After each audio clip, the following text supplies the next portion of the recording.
Kasapin lang natin, Engineer Eddie Guillen, ang administrador ng National Irrigation Administration Administrator. Magandang morning! Si Katunying po at Ka Jerry. Tuning at Ka Jerry, at congratulations po sa number 1 station natin. Yun. Thank you, Salamat po, Administrator. Kaya po kami napatawag sa inyo. Gusto naman naming makarinig ng magandang balita. Baka naman sabihin ng mga nakikinig, puro kasi masasama balita dyan magandang balita. Totoo ba na kayo po ay kumikita na ang mga irrigators natin at ang NIA, kumikita na ng malaki sa pagpapagulay, pagpapatanim ng gulay? Ay, tama po, Katuning, actually, ito ay isang project natin na para ma-augment ang kita ng ating mga magsasaka. So, nag-launch po kami ng gulayan sa irigasyon. Ito po yung pagtatanim po nila ng gulay sa gilid ng mga irrigation canals natin. At nakipag-part tayo dito sa DSWD at iba-iba pong mga pwede pa nilang pagbenta ng kanilang produkto, mga hospital, BJMP. So, pinatignan ko yung sales namin, yung report nila ng as of June of 2025, naka 1.6 billion na po ang ating 1.6 billion. Teka muna, Mama ba yan, M ba yan o B? Palinawin lang natin, Administrator. Billion po ito. B? 1.6 billion nationwide po ito. Ang laki As of June pa lang yan po. Hindi pa sila nag-update ng itong sales nila. Kailan po nag-umpisa yan? Kailan nag-umpisa yung programang gulayan sa irigasyon? Actually po, yung sinimula namin ito, nag-full blast po kami ito noong 2023, first quarter ng 2023. Po namin ito. 2023 pa pala yan. Anong klaseng mga gulay ito, Admin? Po? Ano pong klaseng mga gulay? Ay, iba't ibang klase pong gulay. May chocolate gulay. May supply din po sila actually ngayon sa... Lumalaki na po talaga dahil nagsusupply na rin po sila sa mga supermarkets po, kaya sa mga mall. At pero ang malaking market po natin talaga rito ay yung partnership namin with DSWD. Mga DOH hospitals and BJM. Opo. Teka po muna, yung pong pinagtataniman nito, sino po may-ari? Actually, yung irrigation canals po ng NIA. Pero ang mga nagtatanim po rito ay yung ating mga Irrigators Association. Ginagawa po namin ito, Katunying, para lalong mapangalagaan mga irrigation canals natin. At the same time, mapakinabangan na rin natin ang mga farmers natin. By the way, yung sales na sinasabi ko, yung may resibo lamang po yun. So, iba pa yung naiuwi nila, iba pa yung binibenta nila sa mga kadiwa centers natin.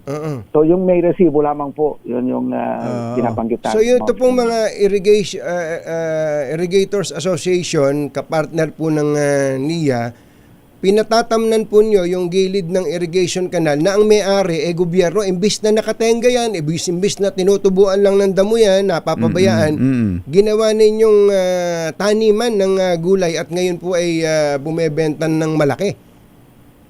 Tama po yan, Katunying. At lalo pong lalaki yung program na yan kasi magkakaroon na rin po kami ng MOA with DA, yung high value crops nila. In fact, meron kami high value crops. 4,000 hectares na munggo, yung naman ito. So, Balatong? Gaganda po yung program na ito dahil may mga partners po tayo na iba't ibang national government agencies, lalo na po ang DA. Paano ho yan? Sariling gastos nila yung binhi at o may tulong ang NIA? Actually po, meron din ibigay na parang pautang sa kanila, itong mga IAs natin. Kasi kasama naman pataba. sa po namin yan. Pero tinatap din po natin yung high value crops ng DA para doon po sa mga binhi, po. So, and then, kinoconnect namin sila sa market, lalo na po yun ang importante. Partnership natin. Yung EPAP na tinatawag, Jerry, Katunying, Enhanced Partnership Against Hunger and Poverty. Yun ang importante, no? Pagko-connect ng producer sa consumers. Doon lagi tayo nagkakaproblema sa mga nakakaraan. Kaya ang kinatatakutan natin lagi magkaroon ng oversupply ng kamatis. Dahil sigurado itatapon lang yan at lugi yung mga magsasaka. oversupply ng sili, babagsak ang presyo. Pero kapag ganito, tulad ng ginagawa ninyo, administrator, hindi lugi o hindi kawawa ang magsasaka. Ano? Yung tinanim nila, siguradong pagkakakitaan nila. Tama po yun. Ito yung kaya so, tandaan natin, wala namang additional na fund kaming hinihingi dyan. In fact, this January lang, niload din namin yung project, yung gusto nating i-replicate yung project natin nun sa Pibig, Ilocos Norte, yung cross production. So, January, nag-launch na po kami. In fact, mga next year, may impact din po yan. Ano? Maganda rin po yan para kung ano man yung meron ng mga farmers natin, may improve lang natin yung nagbabaldoad po kami. Paano po, habang may tanim na gulay, hindi naman naapektuhan yung rice land, yung tanim nilang palay. Sabay po, sabay.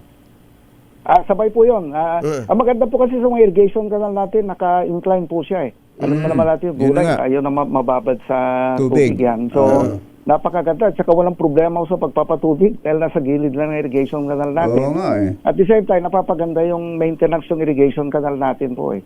At pag pinagtataniman nila ng gulay. Nationwide na ho yan, yung programa nyong yan, Administrator? Yes, Jerry, nationwide na po ito. Kaya ganoon na po kalaki yung sales natin. Pero malaki yung malaki po yung increase niya yearly yung at saka ngayon po nakuha rin namin yung tulong ng Big Brothers na tinatawag, yung top 1,000 corporations. Nagmuwa po kami lately lang para makapag-order din sila sa ating mga farmers. Kagaling yan, ano? Ang gandang programa nito para yung kasi karaniwan yung mga anak-anak ng mga magsasaka sa mga probinsya ayaw na humagsaka dahil walang kita. Pupunta ng Metro Manila, papasok ng construction worker o kaya mamamasukan sa kasambahay. Tulad nung isang nakita ko doon sa nag-apply. Nung tingnan ko lahat ng mga papeles nila kumbatsero, kung ano yung magulang, bawat isa, farmers, nakalagay, farmers. Puro farmer ang nakalagay na hanap buhay ng kanilang mga magulang. Sila ngayon, nagpupuntahan dito sa Metro Manila at namamasukan. Dahil hindi nga maayos ang programa. Hindi encouraging. Hindi encouraging. Pero ito sigurado. Pinapakita po namin, inagaw na namin sa isang galing to, Yuel. NIA Cagayan Valley Region. So tama, gilid nga ng mga kanal, ano? May tubig na. May tubig. Sasabuyan mo na lang. Wala kang problema sa tubig. Ito, sitaw ito, di ba? Sitaw yan. Ayan, yung mga tanim na yan. Parang Ampalaya. Ampalaya. Di ba? Oo, so yan ang importante dito, may pinag-uugnay ang market. Ang market. Paano, teka muna, admin, di ba mga Irrigators Association kanyo ang nagtatanim dyan? Paano kumikita ang mga magsasakang nagpa-participate dyan? Parang kooperatiba ba ang diskarte dyan? Tama po, binubuo namin sila as cooperative para magkaroon sila ng marketing kasi kung IA lang, SEC-registered, non-profit po yan eh. Hindi sila po pwede mag-issue ng resibo. Pag co-op na po sila, nag-i-issue na po sila ng resibo. Kaya nationwide po, ang dami namin, every town, bumubuo kami ng cooperative ng IAs natin. So far, meron na kami nabuong 400 plus.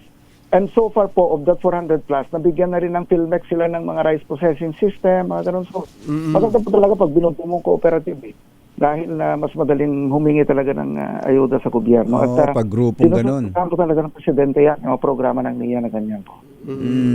So, okay na tayo sa gulay. Sa gulay. Pero yung sinimulan nyo nung nakaraan, sa bigas, yung sa contract farming, nagtuloy ba yun o yun naipasa nyo na sa ibang ahensya? Meron po kaming tuloy-tuloy pa rin po sa aming ahensya po yan, pero yung pagbebenta po ng pesos na rice ay dito na po lahat po ay yung kadiwa na ng DA ang napag-agrihan namin. Sila na po doon namin ibabagsak sa kanila para isahan lang po yung kadiwa po diyan. Sa kadiwa, pero yung funding ho doon admin through NIA pa rin dumadaan? Lamang po namin yun, paikot. Paikot nga lang mo yun di ba? Kasi hindi naman nalulugi ang NIA do sa programang yun. Hindi naman po. So umiikot lang, kaya kung tinatanong lagi yun, kasi may mga ibang lugar na gustong gustong sumali, administrator. Mm. Sana daw ay umabot sa kanila yung lugar, sa kanilang lugar yung ganyang programa na contract farming. Actually, meron po akong proposal sa DA ngayon para kasi nasa DA yung malaking pool doon, ano po? Opo. At least, so, kinukwenta ko nga po, doon pa lang sa input, nasa 30 billion na yun eh. So, Oo. gusto namin i-connect sa DA para yung program ng yun po ang magaya para doon sa ating mga IAs. Pero ang funding sa DA na po. Sa DA na ang funding. Kinoconnect po namin sila. Oh, ang ganda nun. Sana ay maituloy-tuloy. Okay, go ahead, kumpachero. Yun, last na lang.